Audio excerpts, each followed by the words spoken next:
Hello, everyone. Welcome to the 2025 Black Women Photographers Summit, powered by our friends at Adobe Lightroom. I am so excited. You guys have no idea for this conversation with the one and only Myesha Evon. Myesha, hello. How are you doing today? Hello, hello. I am doing well, making sure that everything is on do not disturb so we do not get disturbed.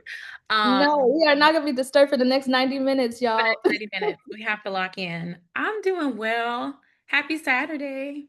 Happy Saturday. Oh my goodness. I'm just so excited.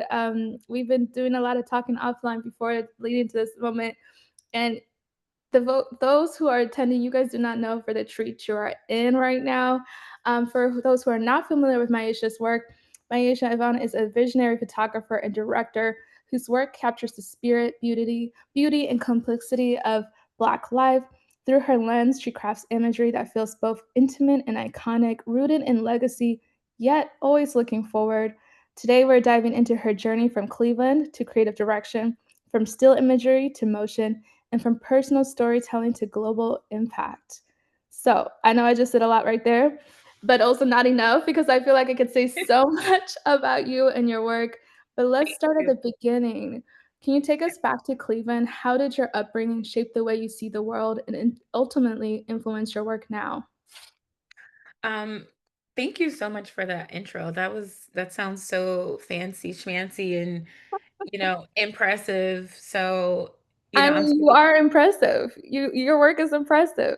you. Thank you. I'm still just amazed when people can kind of like conjugate their own idea of like my work, and that just reflects everything that I started. So, started back in Cleveland, born and raised. I am one of six girls, and I picked up a camera first when I was 15 years old by the encouragement of my mother, and we had this little point and shoot camera. It was a Canon, like one of those generic early 2000s cameras. And I was taking really beautiful portraits of all of my sisters. They were my very first test subjects. I was bringing them in the backyard, taking them outside, like just testing in the dark, in the light, in every aspect that you can think of.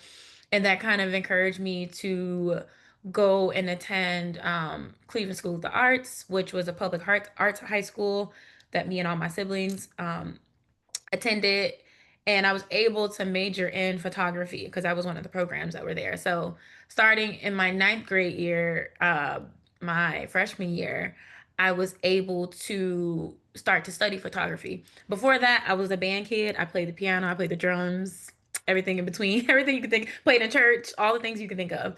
Um, so thinking back then, studying photography and some of my early instructors into photography, they showed me just kind of like how to study composition and how to study light. So we literally started with a pinhole camera. And if nobody knows what a pinhole camera is, that is a box camera. It's the camera obscura.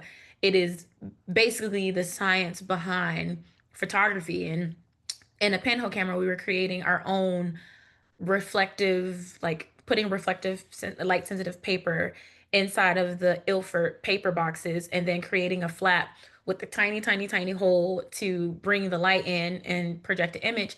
And then we have to bring back that light sensitive paper while it was sealed into the dark room to process it, to understand just like how photography works.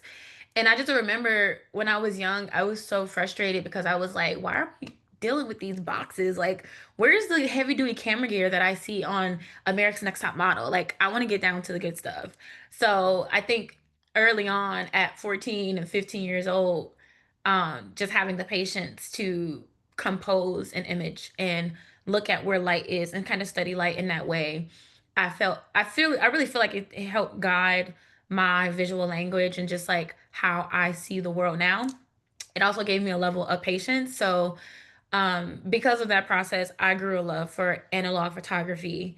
And from the pinhole camera, I was introduced to 35 millimeter, shooting black and white, processing my own film, printing my own prints in the dark room at 15 years old. Like so much to the point where my teacher at the time, at the after school, she'd be like, "Myesha, you gotta go. Like we gotta close down." I'm still in there, like, wait.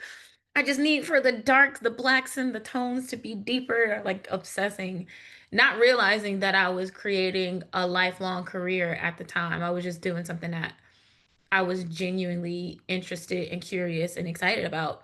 So from analog, we then were introduced to digital, and then we were introduced to Photoshop and how to, um, you know, elevate and enhance our photos, not to change them completely, but this was another tool that we worked into our process from a very humble pinhole camera to a very fancy digital camera. So I think I just have a lot more. I developed a lot more appreciation for the creative process, and a lot, like I said, a lot of my subjects, we had a dark room and a studio inside of the school. So a lot of my subjects were my friends, my sisters, because they also were dance majors and vocal majors inside of my school as well.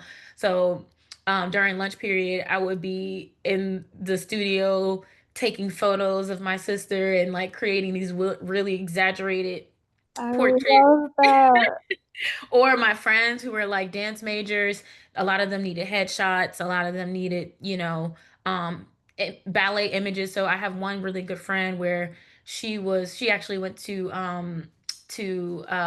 Juilliard eventually, and I would photograph her feet. And I know that like it sounds crazy, but like I was obsessed with how beautiful and delicate ballerinas are, but That's what I was about to say, there's an art their to it. feet are so but their feet are so rough, and like you can see the scars and like the Yeah, blisters and all of those things. So the fact that yeah, you can like go on the tip of your toes and create this very dainty shape and movement, I was just always blown away by that back then, still now. So I photograph a lot of dancers, ballet dancers, and just people that were very free with their bodies. So the experimentation was it was endless. Like I felt like they were doing things that no average person could do with their bodies. So right, I was right. very very blessed with test subjects who were like literally super flexible and just very collaborative in watching the shapes and some of the dimensions that we can create in an image. So yeah, that's like my early start. It goes on from there. I don't know if you want to ask another question or if I No, should no, continue. so, like, we're at 15-year-old you into now however old you are now. But from 15-year-old you to I'm now, what 25. was 25? No, I'm not. I'm just saying that in my mind I'm 25. I was like, "Wait, what?" I'm so impressed, but I Oh. also no, but from 15-year-old you to now, what was that, like, particular turning point or moment that you knew that you realized this was your calling, this is what you meant to do? I think the moment that I realized this was something that I was meant to do was we had our very first art show, like public art show as a school, as a major. And my teacher, Tony Sterinsky, she planted a seed that blossomed into something larger and greater in me than I could ever realize. And I think just having that exposure and that opportunity to go through the entire process of printing my work, which I just think the tangible aspect of photography is one of the most beautiful parts of it. So we had our first show, and people were buying my prints. Like there has been years down the line where I would go back to Cleveland, and I did a project where I was working with another company, and somebody on the team actually recognized my name from when I was in high school, and they sent a photo that I shot in high school of these white flowers, and it was this black and white image, and they had it printed and framed in their living room, and they're like, yeah, we've had this print for like 10 or 15 years. So to see Myesha here later in life, I'm just like, Incredible. to me, when the work can kind of live on and have that connectivity throughout, it's just really beautiful. It's really special, and it just reminds me, it reminded me back then. I'm like, well, number one, um I wasn't doing this to make money off of it. I was doing it because I was genuinely curious. um I was learning about other photographers who had a career in photography, And once I started to learn that I could monetize off of it, that was something that I think just added to the beauty of it, this entire process, because I mean, you have to survive. So that kind of created opportunities for me to take.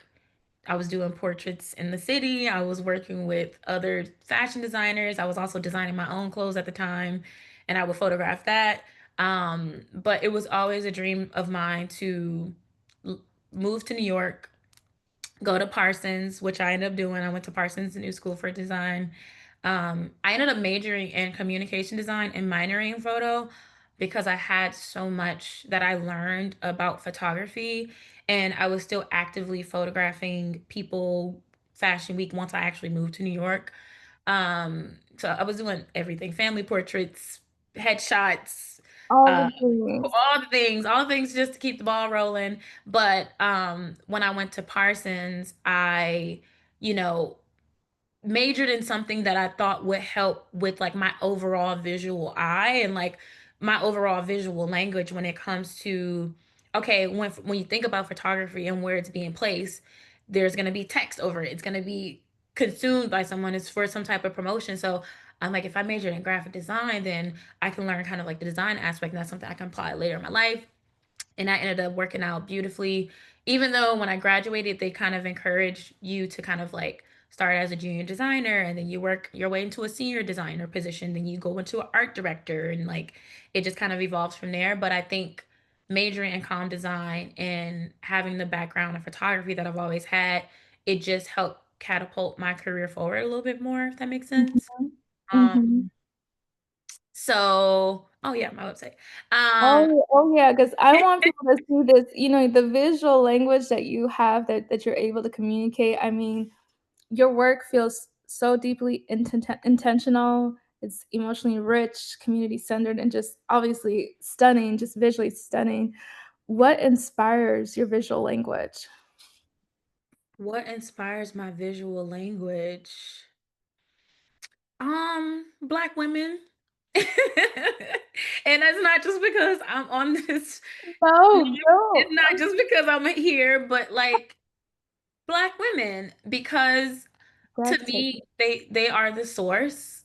Um, Mm, to me, I have so much respect for like the beauty, the evolution, the power, the vulnerability, the sensitivity, the procreation, like the just the effortlessness, having five sisters that are all Black women. So one of six girls, and then my mother, and then my grandmother, and then my grandmother giving birth to, my dad, and just connecting all the dots to the source, and that being Black women. It's a few of my siblings throughout.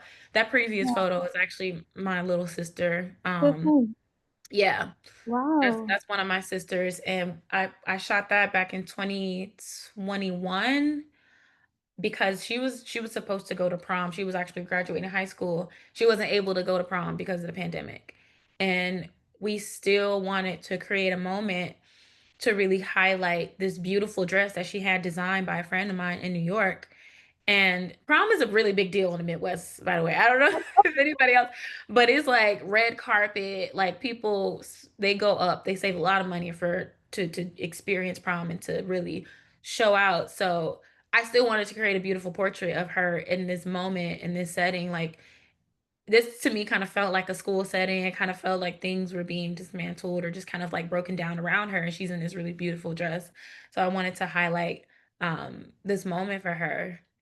So a lot of my work is just about just highlighting the state that people are in, but specifically black and brown folks, and people that really want to feel empowered or want to feel seen or Mm, want to feel heard, like the unconventional parts of beauty, the parts that are not as you know in the forefront of our daily life. I love like the in-between moments. I love, yeah. a lot of moodiness, as you can see. Like a lot of my photos are very moody.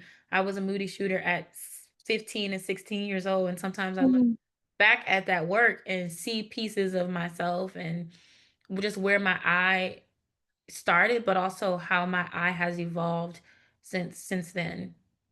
I mean, it's just breathtaking. I mean, even this one, like something so simple, it just makes me stop and just pause.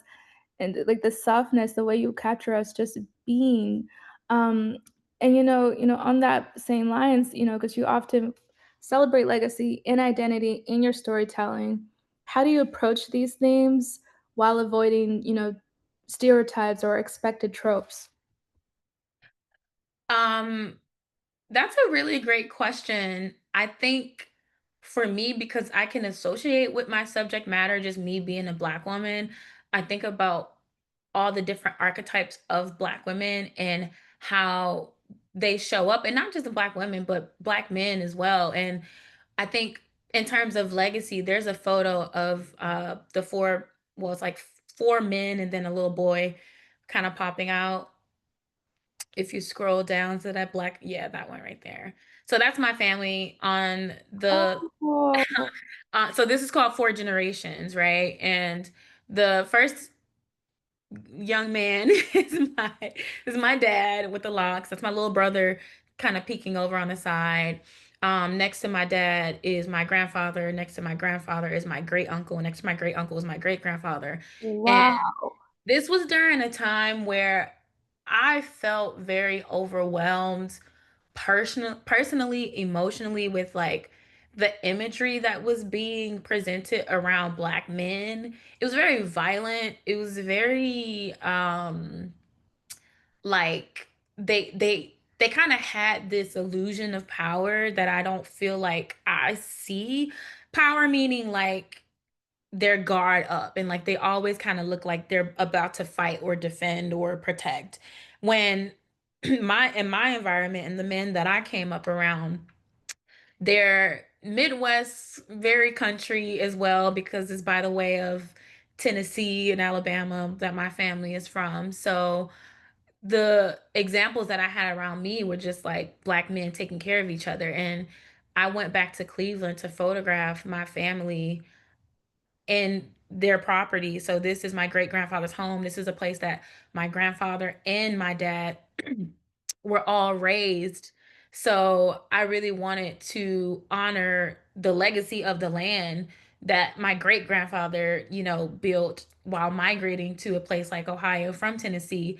There's also a brick driveway to the left of this photo that my great grandfather built with his own hand. So there's so many aspects of like legacy that's really important to me, and how it ties to me personally, and how the representation of them and somebody seeing this can kind of like soften their hearts a little bit and kind of soften how they see Black men, like, you know that's breaking down whatever stereotype is being created, and just seeing like the gentleness and seeing like the protection and seeing the community that they have within themselves, like in this space that we all grew up on. Essentially, it felt very right. It felt appropriate for me to acknowledge this moment and to honor them. No, I mean, beautifully done. This is something that I'm sure your family would treasure for the years and generations to come. Along these same lines, can you share another project or moment that felt especially personal or transformative to you? Another personal project that felt transformative. What was the other part of your question? Personal or transformative for you? Um, Personal or transformative. I think. I mean, I can share my screen if you want. Oh, Is that yeah, please. Yeah. or just talk about the projects? Yeah. I mean, there's one here that I feel like I keep coming back to because I just love this. Um, this one right here. Oh yes. Yeah, yeah, tell me about this. I'm in awe of this one. So this photo is actually of one of my best friends. She This was right before the pandemic, and this was me kind of starting some of my earlier creative processes like in the dark room. So in the caption, I said, Nyella 2019 hand printed. So this was me going back into my archive of film and retreating, the images as something different. Because sometimes you take a photo, you take hundreds of photos, you take thousands of photos, and you don't feel like things are good enough. But when you let it marinate for a little bit, and when you go back to revisit it, and it kind of like takes on another, Oh, yeah.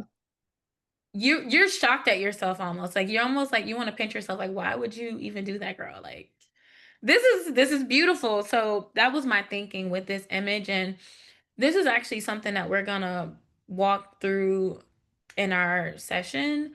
But Oh, I'm excited.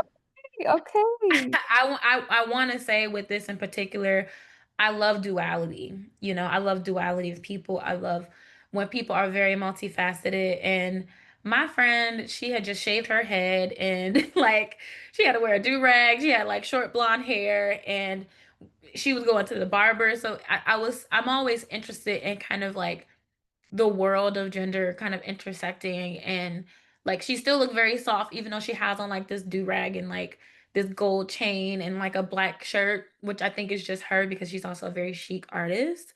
But I just love the softness of her skin. We shot that in her bedroom with just natural light. I love the texture of the highlights hitting the wall and just kind of the shape that when you're walking down a tree lined sunlit street and you can kind of see just kind of lights peeking in from the sun and different textures and shapes that create. I'm always in love with that. I think that is just some of the most beautiful um environments to photograph a person in. And also it's one of the most fun environments to me to really learn about photography and composition and how to really frame your subject. So if you ever want to really test like your light and really test your understanding of light, go into a tree line park and just shoot around. Like that's something that is it always brings such beauty, out of those moments. I love that little homework assignment. For those who are listening or will watch this later, if you go and do what Myesha said, please share with us those photos. I would love to see your approach, and I'm gonna do that. Thank you for that homework assignment. I'm gonna do that as well. Yeah. And you're not just a photographer, you're also an incredible director. Tell me about that shift, and how do you approach that shift from still imagery to motion in your work? Um I think my approach to directing is less of a shift and more of a merger. I really try to merge the concepts and the same like ideologies that I believe in when it comes to highlighting Black women that I think are cool or interesting or loving or inspiring or powerful or gentle, but also just kind of like the idea of communion and getting together and congregating. A lot of that is in my work. Again, just growing up around so many siblings and family members, like I just feel like seeing people together, seeing Black people together is always so beautiful. Like that's why in the summers in New York, when you go down Tompkins and there's a block party and you just see Black people in the street laughing and dancing, you just want to be a part of that. Like, how can you not? It's just something that is just so blissful and inviting and encouraging. And then, it just kind of creates this synergy that I feel is just so magical. So, directing for me is more about figuring out how to like if my still image could move, how would that look? Like that's really how I think about it. And it's something honestly that I'm still navigating. I don't consider myself like I haven't a lot of people don't know I'm a director. Like people know that I've directed things before, but I think on social media it may not be as obvious because it's a lot of still work, but there are, projects that I'm currently working on that incorporate some of the same ideas around just like family and legacy, um, the standard of beauty, the concept of beauty, and how that is constantly being redefined and reshaped, by us and just incorporating some of those visual languages, in my motion work as equally as my stills. What's a lesson you've learned on set that's shaped, your leadership, but also your creative clarity? What's some Something that I learned on set. Mhm. Like, your biggest takeaway from being on set as a director. I think for me, the biggest lesson that I learned is like talk to everybody that's on set.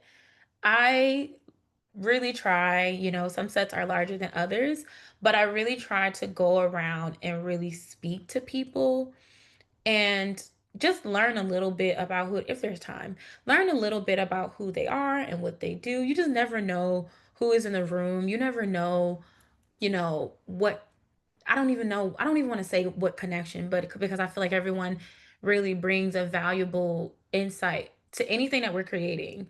But I go and introduce myself, and people are always shocked because they're like, "Well, people in your position don't introduce themselves." I'm like, I can't speak for that, but I think that it's important to acknowledge, everyone in the room. And to me, that's just the biggest lesson because those things really stick with people. And I think that's how people, you know, will remember you and will, you know, kind of have you at the top of mind for things moving forward. So just acknowledge people and say acknowledge from the PA to the gaffer to the director to the producer, art, like you just never know who people are and how they're contributing. That is very true, and, with directing, I'm assuming you are also helping building the teams for these projects, right? Yes. So, when you are building these teams, how do you lead a team while still preserving, like, the intimacy and authenticity that define your work? How do I lead a team? I just try to keep it I really try to keep things fun and just remind people that when we are on set, you know, it can get a bit overwhelming if it's, a time crunch and talent might be late. Just so many odds are against us. And I think if going in to every moment, we have a sense of optimism and just manners, genuine support, encouragement, words of affirmation, like those are all things that are really important to me as an artist and as a person. And I think it's important just for my team to kind of reflect that in all ways possible. I always tell people anytime I'm on set, people, I'll be like, we're not doing open heart surgery. we we are we are here to create for commerce. Okay. So with that in mind, I think that it's important to remember that this is a collective experience and it's important for everyone involved to be, very calm, but also let's have fun. Let's really, focus on the moment, focus on creating a moment, um, problem solving skills. Let's think quick on our feet. All of those things are really important to how we contribute to an idea. And, I mean, I just pulled up one of the moments here that you directed. Okay. Ooh. And I'm like, there are so many hands involved, so many people involved, so many, ties. Like, Yeah. at the end of the day, like, how do you then, when you're working for these big campaigns, whether it's in photo or motion, how do you maintain your creative voice, like, in the final product, especially when you have all these people involved? That's such a good question. And to be honest, I'm still figuring that out. I think that when you are approached by a brand, they love your work and they love the things that you contribute to your work, but they also have a deliverable on the client side that's almost as equally as important as you bring being the person to bring the idea to life.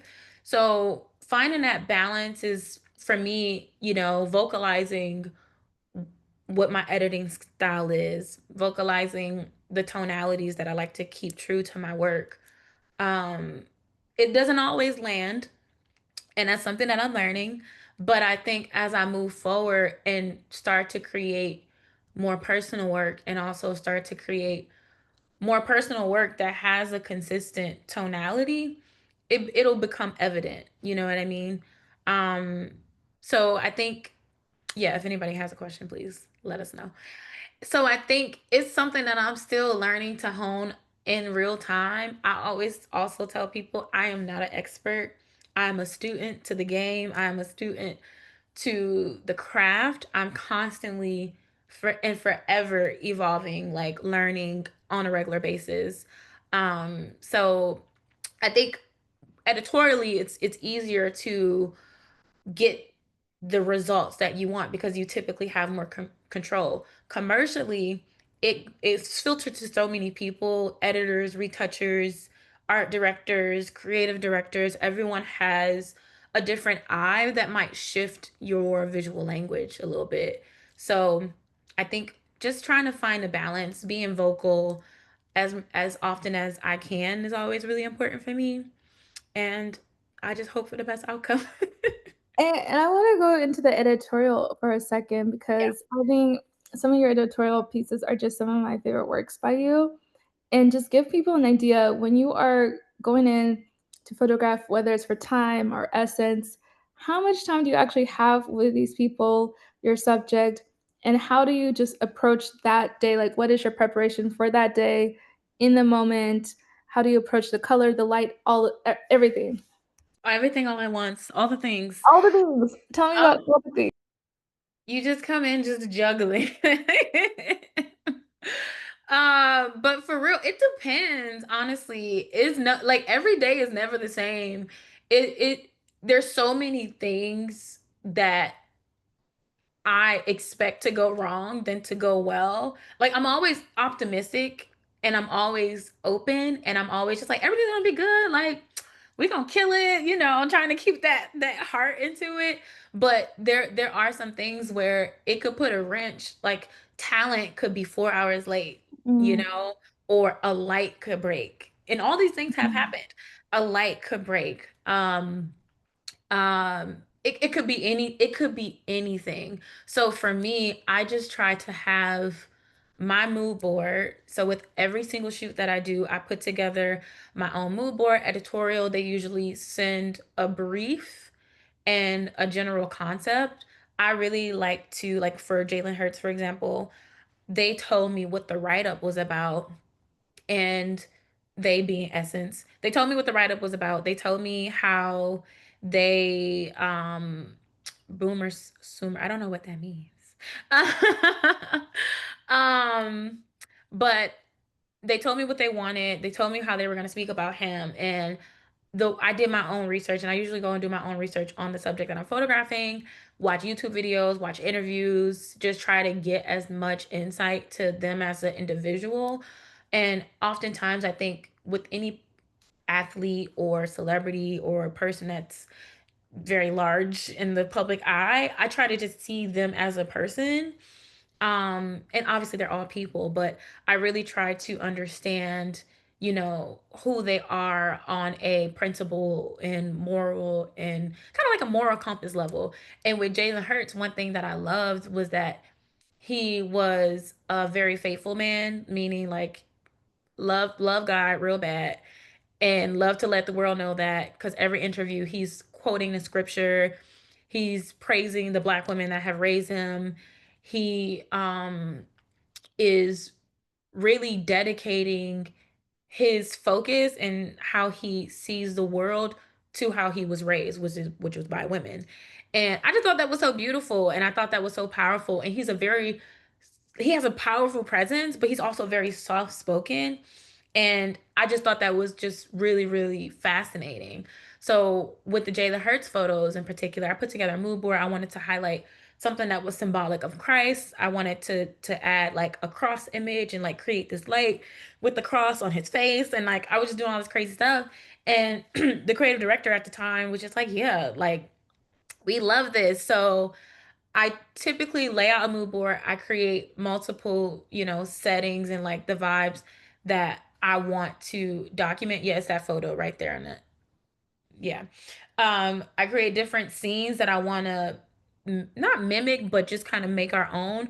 And we'll have a couple reference photos, but I really believe in using references as inspiration and making it my own thing. So this was something that I have seen done before, but I really wanted to again make it more modern and, you know, more connected to him and who he is today. So yeah, this was a very smooth shoot. Like Jalen pulled up by himself, no entourage. He had no sweats, and he was just like, "Yeah, I'm here for the shoot." We were like, What? "Hi, sir." He's just like, "Hey, y'all." Just dolo. He didn't have nobody with him. I'm just like, that's a humble man. Okay, that's a humble man. Um, but yeah, this was a beautiful, beautiful experience. This is just stunning, and especially now we know the meaning behind the why, like, the why behind the photo, like, wow, that was just incredible. Yeah. Um, we of course, I see this question here, and I'm like, you guys, I was gonna touch on this, don't worry. This person's talking about Miss Cowboy Carter, Miss Beyonce tour that you photographed. I was not gonna go this time without asking about that, you guys. Don't worry. I love this. Oh my goodness. This was Yeah. fun. How did your personal work segue into eventually doing concept photography for Cowboy Carter, which is different world of photography, I assume? Is this still just connections and people finding you? I know most people you have to be specifically niche in one type of photography, like concerts, but you have proven you could do a bit of all documentary, editorial, concert. That's such a good question. I think, well, to start, the one thing that I told myself walking into that opportunity was I'm not a concert photographer. Like, I know that people are very committed to that style of photography in the same ways I don't consider myself a fashion photographer. I don't I try not to pigeonhole myself. To me, Mhm. I was documenting the world of Cowboy Carter. So I'm like, I'm gonna approach this in the same ways that I would be documenting the world. Obviously, I have deliverables and things that I need to focus on while I'm here, but I wanted to get tighter and closer and more intimate because I think what you see from Cowboy Carter is typically the grandiose images, like Beyonce is this small and you can see thousands and thousands of people behind her. Mhm. But what do you see behind her eyes when she's singing in that microphone? Like Wow. what details can you see in her skin? And this night was so challenging. It was Pouring. so challenging. Every time people ask me about how it was shooting Carter, I say it was like the Olympics. I felt like Yeah. every single day was a different challenge that I had to overcome. I think the first day I overshot. This is one of my favorite portraits. The first day I overshot. I shot like 5,000 photos. And at the end of the night, I got to go through all of those photos myself. So I'm sitting there until 4 o'clock in the morning, like, whoo, next tomorrow, I'm not going to shoot this much. I'm going to craft out my shots because the first day I was learning the show, trying to, figure out when the interstitials on the screen were happening, when she was changing for outfits. So there's a lot of things that kind of are all encompassing of photographing a concert. And when you have like backstage insight, you kind of you have to approach it in a different way, and the audience, they get to experience it in an entertaining way. For me, I'm like, this is an assignment, this is a project. So it's certain moments where, like, for that image, the first one, I was planning that image for 3 nights. I didn't get it until night 3. And by the time the violinists and the dancers were on this end of the stage, I would always be behind the stage. So if you ever been to Cowboy Carter or any of Beyonce's concerts, you would probably see her photographers like booking it, like running so we can like get Right, right. each end of the stage. So when this moment happened, I was like, I need to make sure I'm in front of stage. I need to make sure that I got the camera that I need, the lens that I need, all the things that I need. And it was so worth it because the lighting, the speckle of light on her head, and then a speckle of light on her foot, and then the violinist in between, to me, it's just so magical and it has a breath of its own. That was the other thing about this show, is just like, I'm so blown away at what it shows me.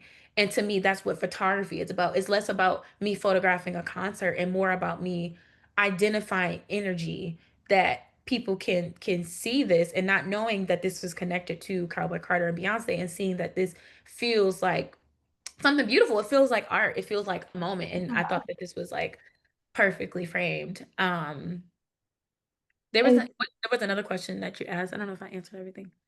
No, no, no, this the person was asking, you kind of touched on it, that, answered it, but, um, how your personal work, brought you to that moment to photograph for this tour, because Okay. you've been able to prove that you've been able to do all the things, um, and, I love, love, like, how you're just breaking this down, but, I think for so many creatives, we all have those big goals, big dreams, and I'm not sure if, photographing Beyonce's tour was on your vision board, on your goal list, but if it was, like, even to have that dream, but then to get that moment and be prepared for that moment is a whole 'nother thing in itself. So, how did you, like you mentioned about how, okay, for night 1, you overshot. What are other things, takeaways that you learned from photographing this after getting this big moment, how you were ready for the moment? So a lot of people don't know this, but I actually used to work at Parkwood Entertainment, and Parkwood Entertainment is Beyonce's entertainment company. And when I was there, I was doing everything that you could think of. I was a freelance designer, photographer, everything. Everything. I was doing all creative things, design for Beyonce.com, all types of things. And it was always a goal of mine to eventually photograph her in a way that um, you know, I felt would tell a different story on a more intimate level. And that was back in 2017. I worked there from 2017 to 2021.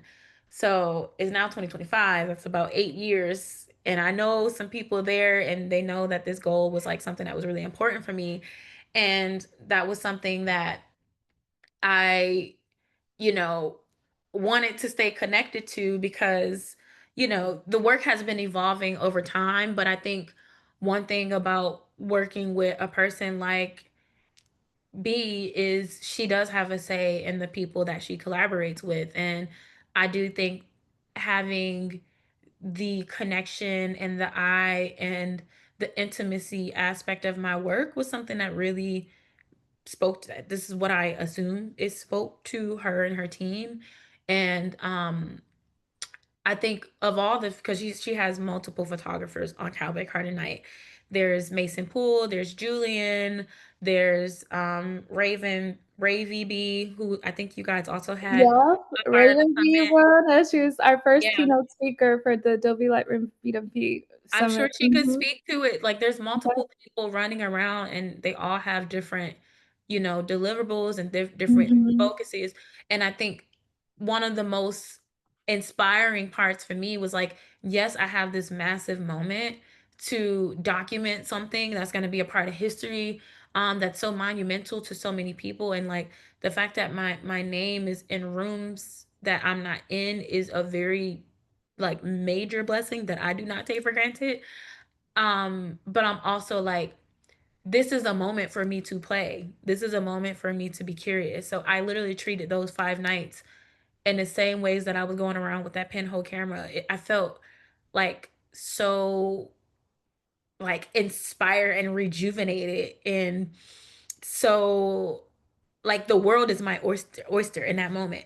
So running around, seeing what I can capture, waiting for the right moment. Yeah, Also taking a breath in between because before I was just like I need to cover everything, and that's why right. I overshot. But by night 3, excuse me, we talking a lot here. By You night good. by night 3, I crafted my shots. I was taking a Mm, deep breath. I took my camera from my like removed my viewfinder from my face so I can really take in what was coming next. And mm. when you slow down and really just allow for things to come to you and to speak to you, you just see the world in a different way. And I think that that was a part of it, a part of me being patient and waiting to get the call that took 8 years, and then getting the call and then being in that moment and remembering that same process of just like take a deep breath, slow Yeah. down, let these moments come to you. Like everything is going to work out. Trust your eye, trust your instinct. All of those things are what are things that were going through my head for those 5 nights. I mean, what a just a powerful reminder and a good I thank you for being so honest and real here because it doesn't just happen overnight. you worked there, but it still took you 8 years for that moment. And Yep. in the meantime, you just continued to develop your craft and your eye, and you were ready for that moment when the time came. I wanna get into your process, your post-production process, your editing style. Um, can you break us down for us? I know you already have some things prepared, and I just really wanna just make sure you have the time to really go through these photos because you have such a distinct editing style, and I would love for people to see your process. So I'll let you, turn your screen to us. Thank you. Thank you. Thank you for that. Polly, you're such a great host. I tell you this all the time. Oh, You're like Polly is like the sweetest. She has the sweetest voice, and every time she's talking, oh, I'm thank like, you. You are too kind. No, you are making this so easy because I could talk to you forever. I oh, am learning so much, and you know what? The best thing about hosting these summits, is the fact that I'm learning again so much. But then I will be able to. I go and replay them just where I could just listen and pick up on the nuggets that you guys shared because it's just so good. yeah. And with that said, if you are enjoying this, please do tag us on your IG stories or wherever you want to post. I love to see the feedback. I love to see what people take away from this summit. So just tag BWP, tag Myesha, tag Lightroom, and we would love to see what you're taking away from this presentation. All right, all yours, Myesha. Okay. Um, thank you so much again. I got some notes here, so if you guys see me peeking down, that is what I'm doing. But I really want to just kind of focus on gotta love New York, correct? I really just want to focus on some three main pillars when it comes to like your approach and your creative process. And to me, that's color, form, and concept. Those are the three main pillars. And I feel like as a person who has been using Adobe for a long time, I'm not gonna age myself and say how long, but for a long time, these tools have evolved so much, and the process, it becomes simpler with a lot of things that we have access to. And I really feel like, you know, when you're walking through your editing process, this is not just technical, like this is creativity. Like you should approach it in a creativity way. Like yes, you have the technicality and the software and the tools to approach it, but I use Lightroom Classic, and for me, Lightroom is not about perfecting the image, it's about revealing the intention behind the image. And as an analog photographer, you'll see a lot of mix of digital. I shoot both digital and film. So a lot of my film work, I want to maintain the same texture and richness and color that I have in those photos. And um I think setting the tone is one of the most important parts. So we're gonna start with one of Polly's favorite images. Oh, Um, put it in for me. Ah, thank you, thank you. I'm yes, obsessed with this photo. yes, I love this photo too, and I think Um, as we go as we go in and when I talk about this, I would love for people in the chat. I want to make this a little interactive.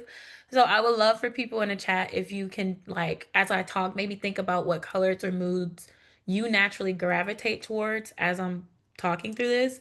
So for me, this was a film 35 millimeter image that I cropped into a 4:5 aspect ratio. And for me, I hand printed this photo, which means I took the negative into the dark room. I hand print my own work and I use an enlarger and light sensitive paper, and then it prints out, and then I go and scan it in because I love to maintain as much texture and detail in the skin as possible. So a lot of the tones that I get in my work when it comes to film, I try to achieve them in the dark room.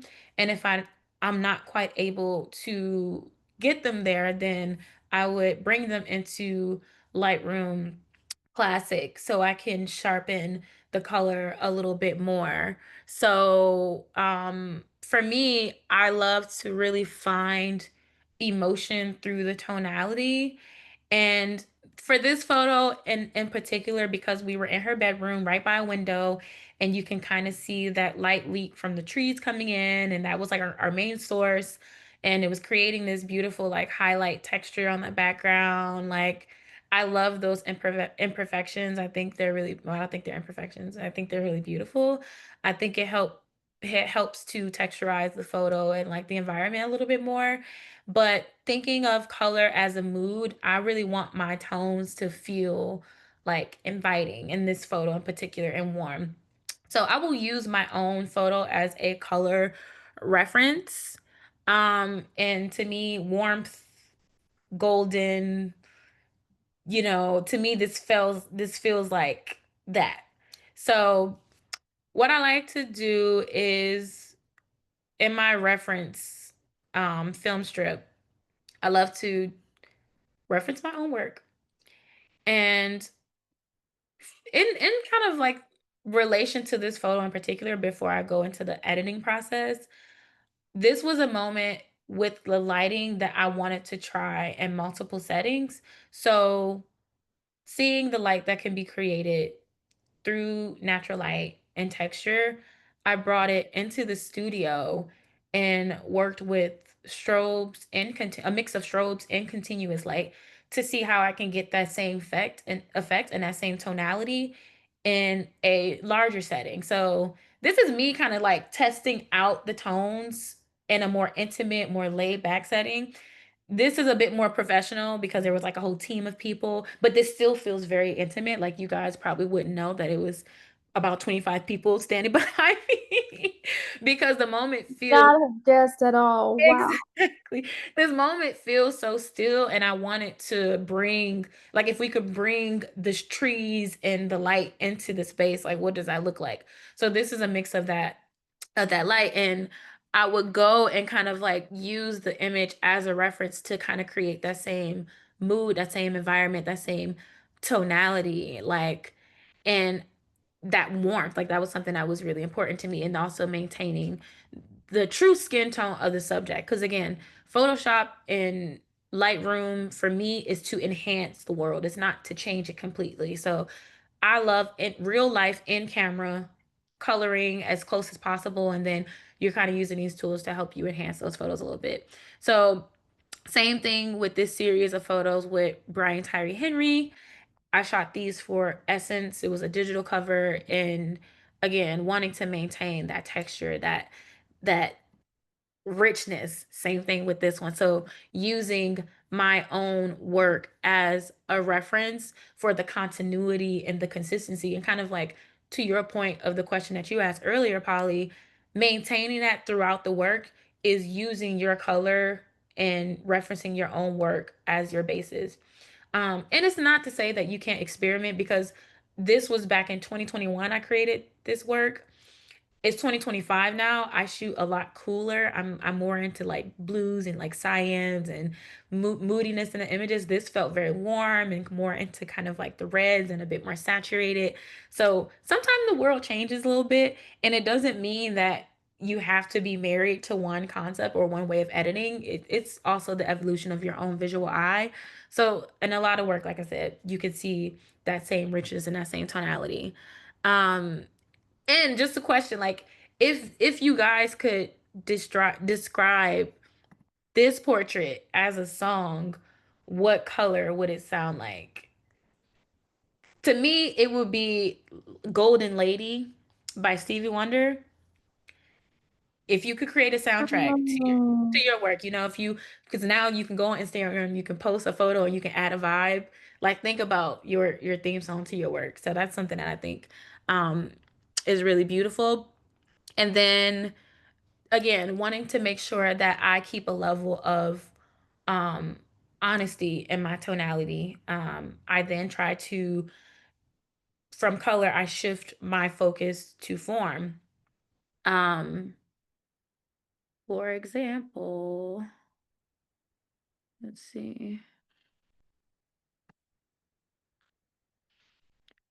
So using this as an example, actually we're going to stay on color for a while.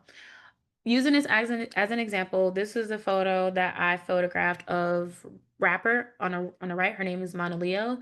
And this was her album art. And this image I hand printed in a dark room. I shot it on Mamiya 6x7, and we use only continuous light.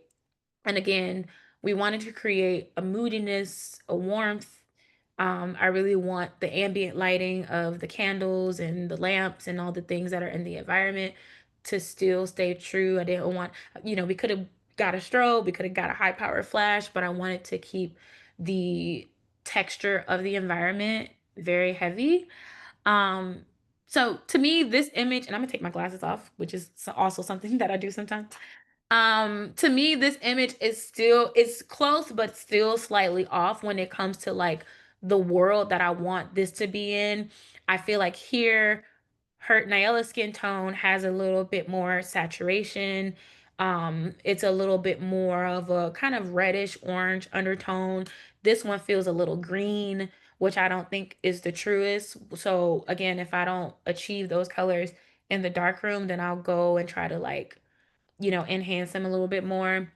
So everything that you need, when it comes to not Photoshop, Lightroom and your process is here in these panels. I love to turn on my highlight in um, blacks and the histogram because it helps kind of reveal when your highlights are too bright or when your shadows are getting too dark and you're like losing texture, you're losing detail, or your highlights are too blown out. So, for example, you can kind of see the blue that's here for the shadows versus I'll actually close this for now just so you guys can see. Um, you can kind of see it here. It kind of creates a tone that is showing um this doesn't look quite right. It doesn't feel like the best representation. So I typically start in the color panels here. Sometimes I play around with auto. Sometimes the white balance doesn't work out that well, but I think it's a good way to see how too far into the blues or too far in the tint of adding magenta can kind of take your image. So here I'll just kind of dial down the opposite of magenta because I feel like she's a bit too green. And then the opposite of green in the tint is magenta. So adding a little bit more magenta in the world here. And then this little eye that's on the basic editing part can kind of show you like what we've done so far. And again, to me, it still feels like we're not quite there, but as you work your way through all of these panels and kind of play around with the tabs and the sliders, you can really achieve the color and the texture and the details that you want. I also like to kind of go down into the color grading sector. I love to set my color first before I go into changing my exposure and my contrast. I just think that it's a bit more visible to the eye. Um, so scroll down to color grading. And the HSL in the color grading section, it's actually really good when it comes to manipulating some of the shadows because a lot of the midpoints and highlights and shadows operate on the color spectrum. So, for example, you can see some highlights here that are blue. You can see, the shadows also probably read blue as well. And then the midtones would likely be some of the pinks and like the magentas that are here. So I just try to play around with these aspects first, um, because you can really kind of get crazy with the color wheel and it can change the entire world of your image. And that's not necessarily what I want. So I want to stay as true to the world that I'm trying to create with the golden lady on my left side. So to me, I think this could use a bit more shadow, and then I also think that going into the more individual tones, um, in the mid-tone. So because she's feeling a little green, I'm gonna add a little bit of blue just to enhance the hair, the magenta in the hair, and then dial this down because this feels a bit blown out as well. And again, you can already see the difference between. It's very subtle, but it does make a difference. So once I feel like the color is kind of getting closer to what I want, I'll usually soften my contrast a little bit to maintain just a bit more detail. And then I'll go back up to the basics area, bring some blacks back in subtly, bring some whites back into the skin, shadow, and just kind of play around. So again, I think that this is just to show you guys like where we started to this. To me, this felt a bit green. It felt a bit murky. It felt a bit like it was missing like that life. And I think it could still use some work, but I'm also that person in my process where I would be here at 2 a.m. editing a color into my photo, baking my image in, and it would still not be quite there. Or I would go and revisit it and then have another fresh perspective. But to me, this is like, as close as we can get it to keep it true to the world that Monolito is in, but then also kind of leaving it in the same life and breath as the work on the left. Um, I'm gonna keep going unless someone has questions. I know we're gonna do No, please, please keep going. We are just taking notes here. yes. So once I feel like the tone, feels honest and, like it still feels like my work, like it still feels like my world, I think another very powerful tool, maybe not just in Adobe Lightroom, but also in photography in general, is just the power of cropping and framing. I really think it makes such a difference in your images. And I think, like, to me, when you shoot a wide image, it gives you context to the environment. When you're shooting a tighter image, it kind of gives you that intimacy. So finding a balance between the two, it's almost like creating space or taking away space to kind of build on an emotion. And for example, with this portrait with Brian Tyree Henry, I'm just going to create a virtual copy just to show you the difference. So that just duplicates the image. Um, for Brian Tyree Henry, like this is a beautiful portrait. I love his eyes, and I didn't get to photograph him as tight as I would have liked. So I would go into my cropping area. I prefer 8 by 10, 4 by 5 framing, and then I would drag it all the way in just to see if I got very close in his face and in his eyes, and I could really see just kind of like that emotion, to me, that already feels like so much more Oh, powerful. so more impactful, like, that will get Yes, me to stop scrolling. yes, Absolutely. versus Yeah, versus this. So yeah. it's a very simple step, and I'm sure people will probably use this, but you just never know how these tools can really tell a different story. You know what I mean? It can kind of enhance and help you just expand on the versatility in your work as well. And I even do this sometimes if I shoot a portrait image, I will turn it horizontal, and that's usually for wider photos. Like, and then also just thinking about some of the aspect ratios that are best to present on Instagram. Now that we have the tool to change the aspect ratios of our grid, I prefer 4 by 5. I think that helps you display your work in the best format without cutting things off.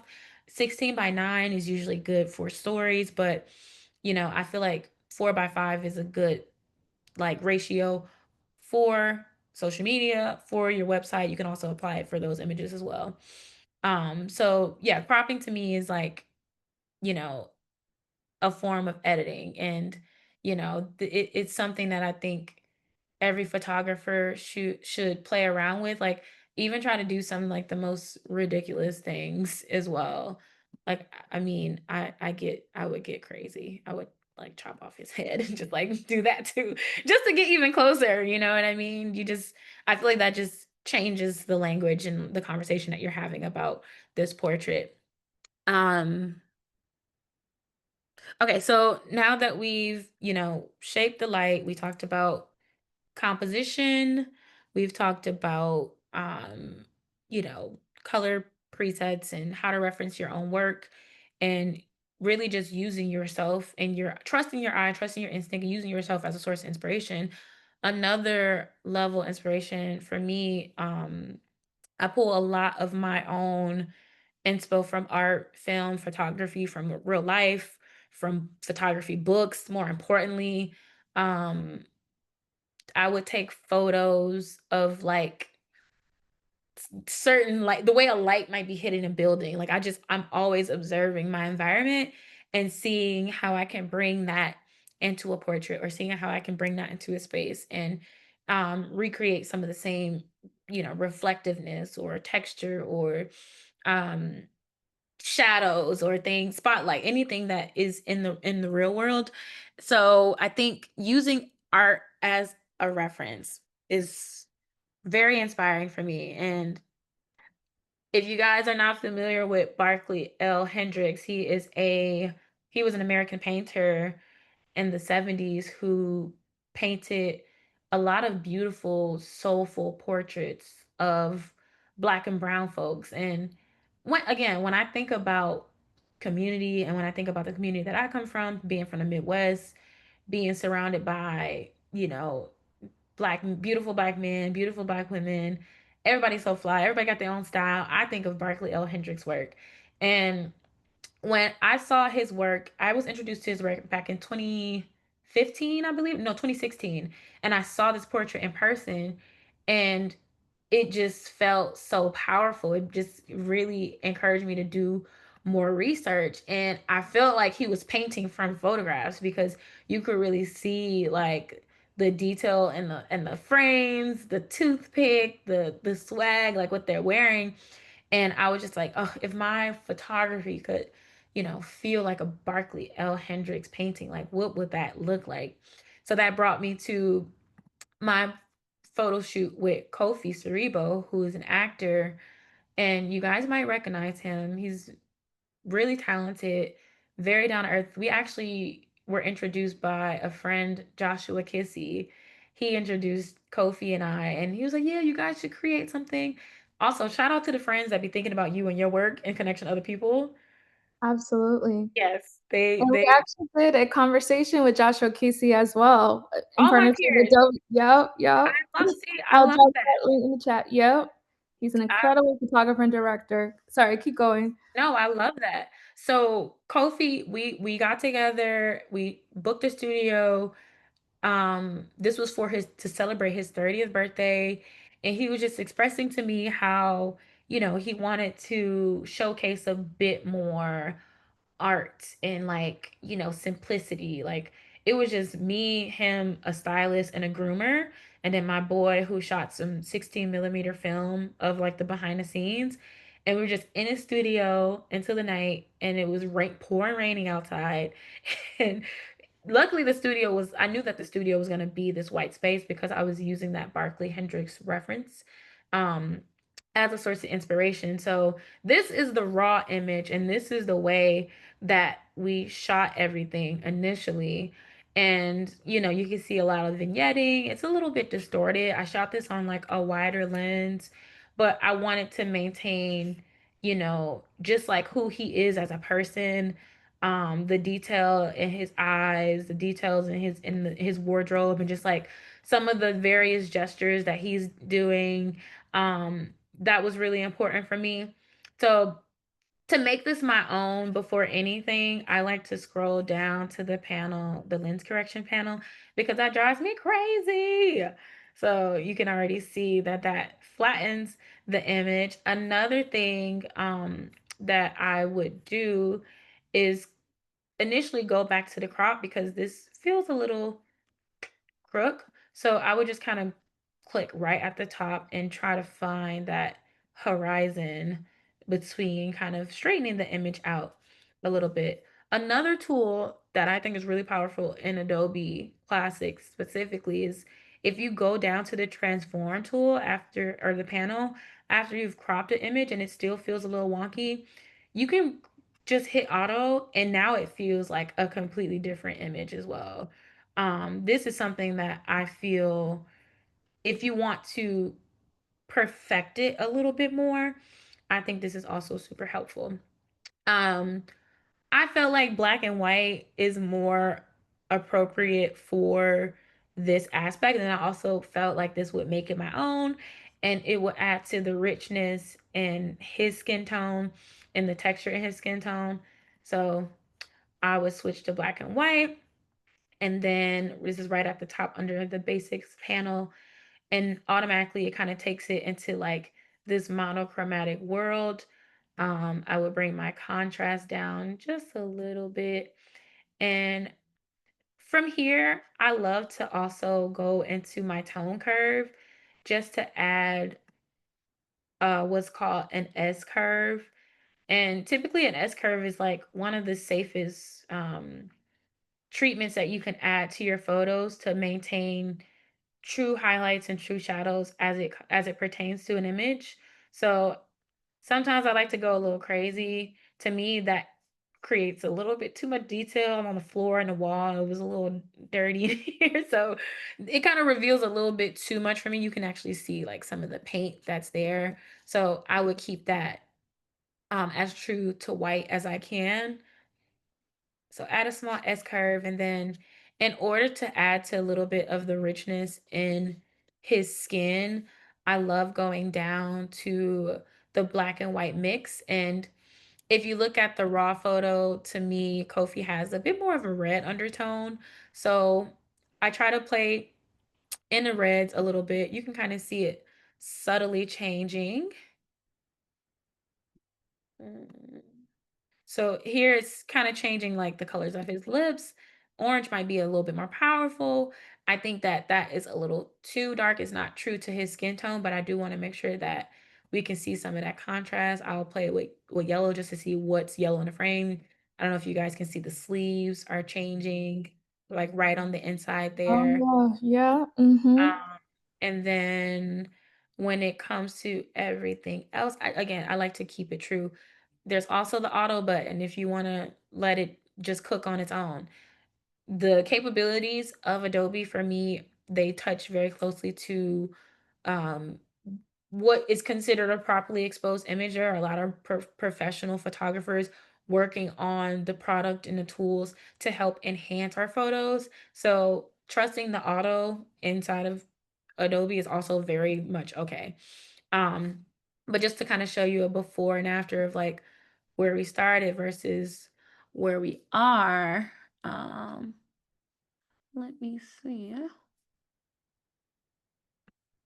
So that is it's a very subtle change, but it just helps to enrich his skin. And then from here, I typically like to add a little bit of texture, a little bit of noise, a little bit of grain. As a film shooter, I think it's always really nice to see just some texture.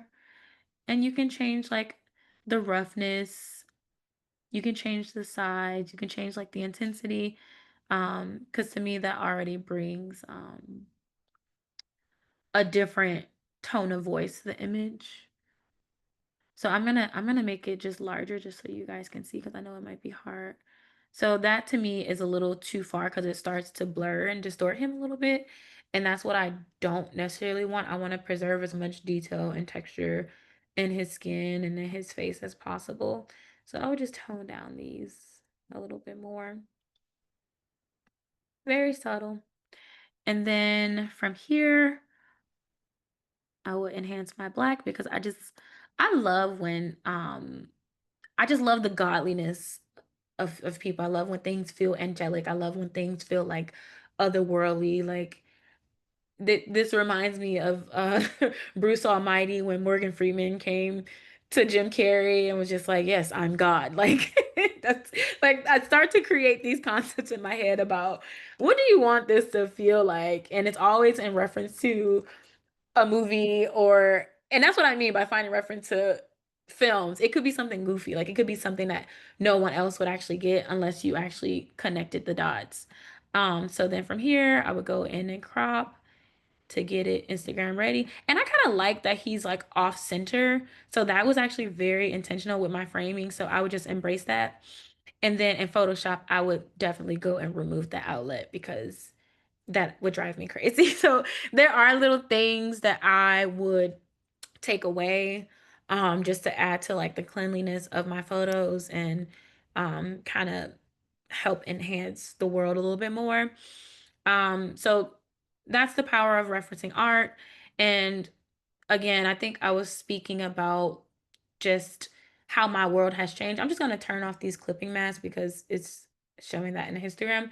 How my world has changed over the years. So I used to shoot way warmer and really be attracted to warm tones and rich textures and for the tones to just be like almost like jewels. Like I really love that vibe. But I was also very interested in when I'm working with darker skin tones and when it's more of a blue undertone, if I'm kind of following that world and paying attention to the complementary colors of the wheel. Like if you go back to a color palette and how artists, and that's why I love referencing artists because they often have their own color wheel and like story in their own work with the colors that they use. So if you're thinking about adding purple into your work, what's complementary to purple? Like if a subject is wearing a purple dress, what environment has yellow in it? Because that's already gonna be something that's familiar to the eye. If I'm photographing something green or, there's gonna be red or something. I love to see how can we incorporate blue. So you can kind of see that in a lot of the work here. A lot of blues, a lot of teals, a lot of reds, and me kind of like approaching my work as art, and it kind of brings on a whole another visual language that I think becomes super consistent. So, think about who's an artist or a filmmaker whose color world like you wish you could live in. And for me, I wish I could live in a Barkley Hendricks painting. Like if I could get dressed for Barkley Hendricks and Yeah. pose and he paints me, like that would be a dream come true. You know what I mean? I just love how you think about things because I never thought about it in that way. Yeah. At all, and even, like, the song, like, the golden like, I never thought about it like that, I just love that. And along those same lines, someone here asked, I feel like you kinda touched on it, but maybe there's more to add to it. When you are editing or maybe you need to take a break, you need to pause because you're in a funk, your creative funk or whatever it may be, what do you do to get yourself out of that? What are the art, music, films, or that feel and inspire you? Well, if I'm editing for a long time, depending on what time of day it is, I would go for a walk. I would go outside and go for a walk, even if it's raining, even if it's snowing, I will just go for a walk. I think it's important to reset your eyes. And I think even in my past life as a graphic designer, I would spend hours on the computer trying to get the perfect kerning of letters, and it's really good for. I think it's like it was a study that I saw like every 30 minutes, stare 30 feet away for 30 seconds. So I try to remember that when I'm working and like move my body and remember just to get up because you just never know what small movements or gestures might spark something in you and just kind of help you reset your eyes and the thing that you've been looking at for like the last 2 hours. So that's number one. Number two, films and people that other artists have been inspired me lately or in general. In general. I love kung fu films. Really? I love kung fu films. And it's so funny because that is what inspired this Vogue cover. And I No. say that because it was a film that I used to watch on VHS with my sisters, and It was with Jackie Chan, and there was a scene where he had to fight these 4 black women. And now looking back, I'm pretty sure it was just really in shape black men in like leotards and wigs and red lipstick, like fighting Jackie Chan. But every time that scene came on, they had on like these leather leotards and high heels and red nails and like giving Jackie Chan a run for his money. And I used to always think like that was so cool. Like I was like, oh my God, this is so iconic.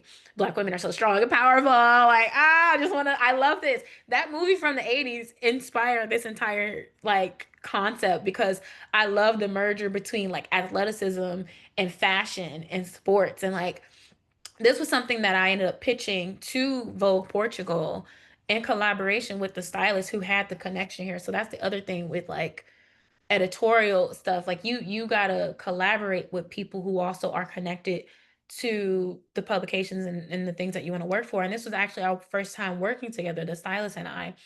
And we pitched because editorial does not pay a lot of money at all. This is actually something that they did not pay for. This is something that I funded myself. And I wanted to create a world. Like I wanted to world build and I wanted to have full creative control. So we rented out an MMA gym in Queens, and I photographed this concept that was inspired by a Jackie Chan film. And it happened during the time of the Olympics. So I wanted to create, if we could create different worlds of like boxing and biking and swimming, that kind of birthed these covers, but like in a fashionable way. So I created every scene from like, okay, if we create a scene from, a woman getting ready to dive in a pool, and this is literally us bringing a pool staircase inside of the MFA gym, and then we have a blue background because I'm like I want it to feel like we're in water. So again, using your real life and your visual cues to create these worlds and this kind of like different interpretation. And this was so much fun because it felt like homies and friends just getting together and like just creating this work, and we just so happened to land 3 covers. I'm just, like, blown away, your mind, like, that is so crazy, but so just inspiring because it's, like, for so many reasons. I mean, the fact that, 1, you mentioned that you collaborated with somebody else, it was your first time working with them, Yeah. and you put yourself out there, and then you invested, I mean, your own time, but also your own money to create this world, several worlds Yeah. again, and I'm sure that that now that it was on the cover of Vogue Portugal, but not just 1, but 2, but 3 covers, I'm sure this project of yours that started out as a personal project, a personal dream, has probably landed you more work. I'm probably sure. Absolutely. Oh, yeah. Absolutely. Absolutely. When you are investing into your personal work, and I say that for anything, I think experimenting is investing into your personal work. Paying for a project is investing into your Mhm. personal work. And oftentimes the personal work is the work that gives me work more times out of nine, like 9 times out of 10, is those are the things that Yeah. bring me the most work. Like this was a personal project, and I think that the way that I photographed these images and kind of created that world brought me this because these were the things that they were referencing the most. And Wow. when they were like, "Oh yeah, we would love for it to feel like this." So again, thinking about the things that are true to you. So to me, it's like, making sure that I maintain a little bit of warmth, but also a little bit of coolness. And then I just feel like black and white is just timeless. So I love to Mhm. incorporate just a mix of black and white. And I think between those 3 things and thinking about color and thinking about form and then thinking about concept, um, as silly as things might be, like go back into your childhood memory bank and really think about the things that inspired you in Disney. It could be in Disney movies, it could be on Disney Channel. Mhm. Like you just never know how things might just make sense in the moment and might just interconnect you back into your genuine, authentic creative eye. Like you just have to trust it. And go back to the Vogue cover, Yeah. we have a question here about the process of it your editing here. How was the gradients of the background achieved for the covers? That was lighting. Again, I'm a in-camera girl. Like when it comes to Gradients, that is just the light. I didn't want the light to really hit the background that much. Mhm. So I had my subject just move up to the edge of the background a little bit more. And it's just two lights. It's one frontal light and then one edge light. That's it. Just phenomenal. We have I, another I, yeah, go ahead. Go ahead. no, no, go, go. I wanted to be very nimble in this Yeah. process. I knew that we had a lot of looks that we wanted to shoot. We had a very short day. And I also, when I'm asking people to work for free, because that's essentially what this turned into, I don't want to exhaust people. So I try to, when we got the shot, we got to move on to the next thing. Like, let's keep it pushing, you know? So, I'm blown away. We have another question here asking, are you represented? If so, how has it shifted the type of work you've done and the frequency of work? If not, how have you approached getting work consistently, whether it's pitching, cold emails, brand reaching out? Also, this person is shooting their shot, which I love. Are you looking for any assistance? okay, period. Okay, so the first question, am I represented? No, I'm not represented. I was represented, but I think I was looking for a different change of speed with just kind of wanting to understand myself as a creative individual and a creative professional. I think depending on where you are in your photography career, an agent is necessary. I think agents are necessary if you already have a certain leverage and constant work coming in, because oftentimes agent help facilitate and maneuver the network that you've already created for yourself. And I have been building my own network of people just from like, I think I will say, and this is something that I realized this year, I do think something that worked in my advantage was being in the agency space, because back in the day when I was getting my graphic design degree and I was interning at, you know, you know, photography companies. I was going to Fashion Week. I was when it was represented by Mercedes Benz. I was going and working as an art director, as a freelance art director, with agencies. I worked at a social media agency that was like one of my first internships out of college, and it was paid.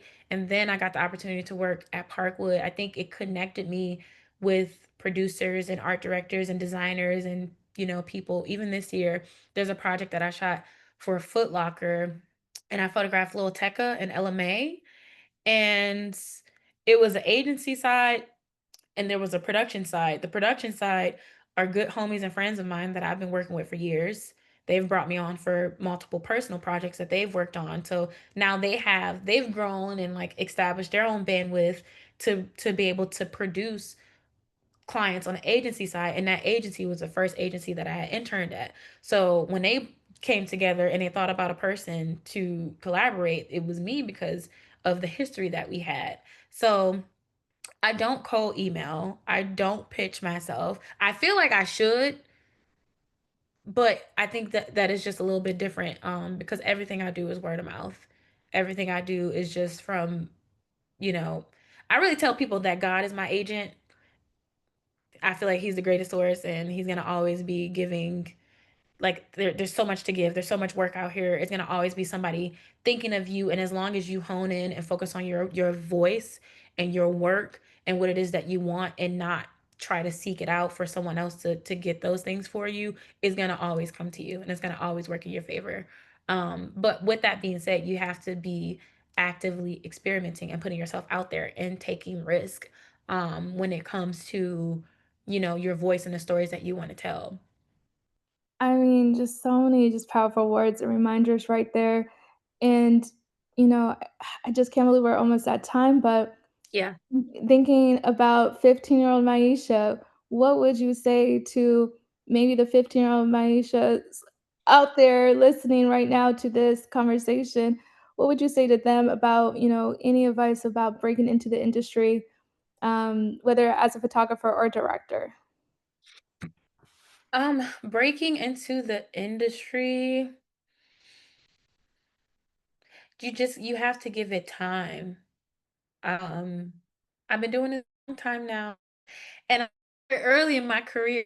Other thing, it's like I'm comes to craft versus like the profession. Craft wise, I've been crafting my voice for 15 years. Professionally, I've been in the industry for it's going on. mm, I'm trying to think, should I start it since my LLC or like since I started getting paid for it? Because those are also things that you learn along the way, right? Like I wasn't thinking about the business side. I will say, kind of going back to the agent conversation, I think that they do help with the business side of things. Like if you don't understand invoicing, organizing, all of those systems, language and contracts, any agent will really help you hone in on that. And the agency that I was at, they helped me hone in on that. But when it came to like getting more work, I really think that you are the greatest source. I think that as long as you're creating, as long as you're consistent, as long as you're focused on just the things that you care about, the right things will come to you. That's an abundant mindset. That's just like a principle of life. For me, that's with anything that I do. Um, is that to me there's I can't really give like, oh, you got to go and do this and be in these rooms because Right. everyone's trying to do that, you know what I mean? But when you're just yourself, the right people will find you, like no matter what. I mean, I full-heartedly believe that as well, and honestly, I just feel like you are really truly a testament of what it looks like to do the work. Because at the end of the day, you've been consistently for 15 plus years now doing that work, and it's just incredible for where it's taking you and where will take you next. Are there any upcoming projects or dreams you are manifesting? Um, upcoming projects. Dreams that I'm manifesting, I have to photograph LeBron James. I don't care when or how it's gonna happen, but as a girl from Cleveland and from the Midwest, and as a lover of like sports and basketball and just like seeing how he has evolved, I just need an intimate portrait session with LeBron James. And please let me be your assistant when that happens because I can see that happening 100%. Yeah. Somebody LeBron himself probably has seen your cover with Jalen Hurts and will be like, "Oh, I need to hire this person. Put her on I've the been team." close. I've been very close to doing it, but something would happen and things would shift, but I feel like it's coming closer. It's coming, and we're gonna Yeah, reference this conversation like it happened.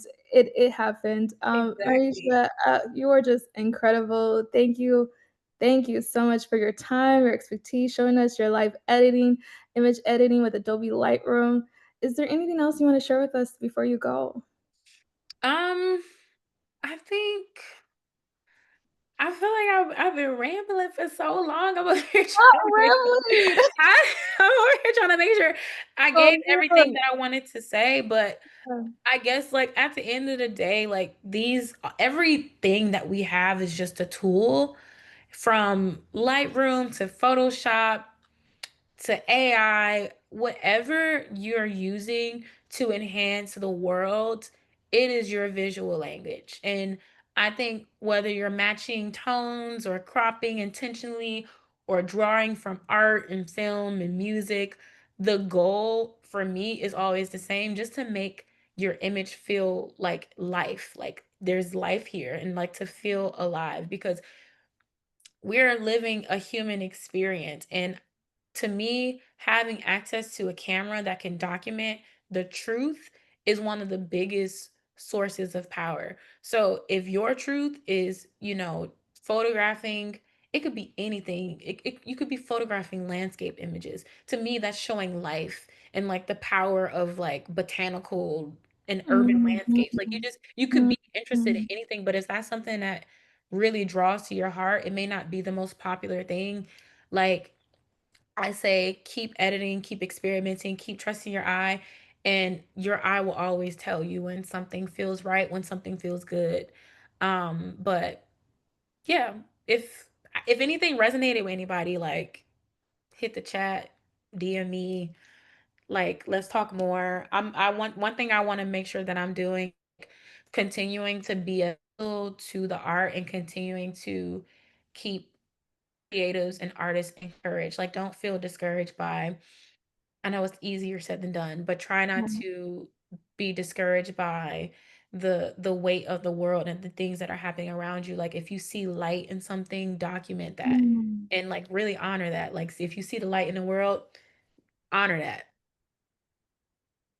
Oh, Myesha, thank you. I can't thank you enough. You're This was just such an welcome. incredible conversation. Thank you for joining us as this year's Adobe Lightroom keynote speaker for our 2025 Black Women Photographers Summit. Y'all, she even gave us some homework to do besides documenting the light in our backyard. I mean, I'm telling you, like the cropping, the music, I'm still thinking about what song for my photos. Golden Lady, whatever. It could be whatever.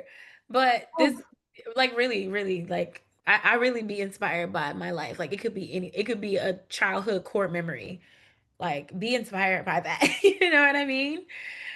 I hope you're looking at the chat. So much love for you in the Ah, chat, saying you're an inspiration. So many gems. Thank you for the beautiful reminders. oh, Well, thank you guys. I wish I could see all y'all beautiful face.